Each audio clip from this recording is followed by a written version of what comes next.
Diana the schoolgirl in a flower garden so big, it's often hard to determine the best roses. However, for those that understand beauty, they know it has its uniqueness. The kind of qualities one identifies beyond what their eyes see. Having such a bright mind eye that sees beyond what others see is how I and few managed to identify Diana. Not because she had a bright skin color or stood tall in the throng of students, because tallness wasn't even one of her descriptions. It wasn't because she isolated herself from the rest, but rather her unique character that always made her stand out like a lighting candle in a seemingly dark tunnel. Besides being a classmate, Diana was a friend. She was a beautiful girl with dark black hair containing waves. Somebody so small, but with such a big heart, polite and humble. Many in her unique position would boast of their achievements, but she spoke so little of herself. In fact, often quiet, she always said a lot without saying much. With grace,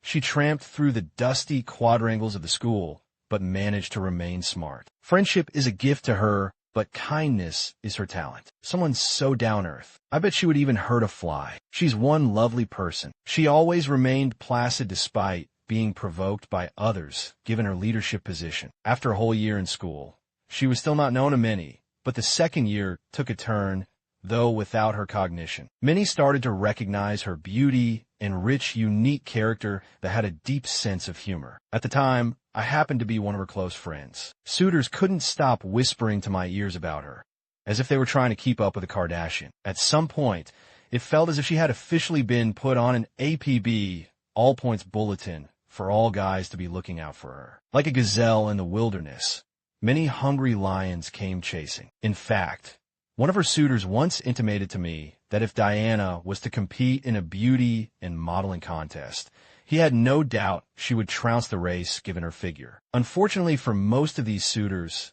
it was too late for them. The early bird had already snatched the worm, although their relationship was clandestine given the non-indulgent rules of school. Nonetheless, a hungry eagle stayed on the watch, patiently waiting and hoping for an opportunity to present itself. Almost 2 years down the road, out of school, the early bird dropped the worm, and the eagle was just right around the corner to seize the opportunity. She had a few weeks of ruefulness and a month to mend her broken heart before moving on. Although she was still afraid of being hurt, she was also eager to find love again. Fear and desire are the emotions that make it easiest to make costly mistakes. And this may be one reason why it's hard to stay clear and calm when exploring romantic possibilities. Reads a quote from my unpublished title tales of love and relationships. So when the eagle came calling, she could not resist. As we speak today, the eagle is drunk in love with Diana. So deep in love that the duo is literally inseparable. Patience pays.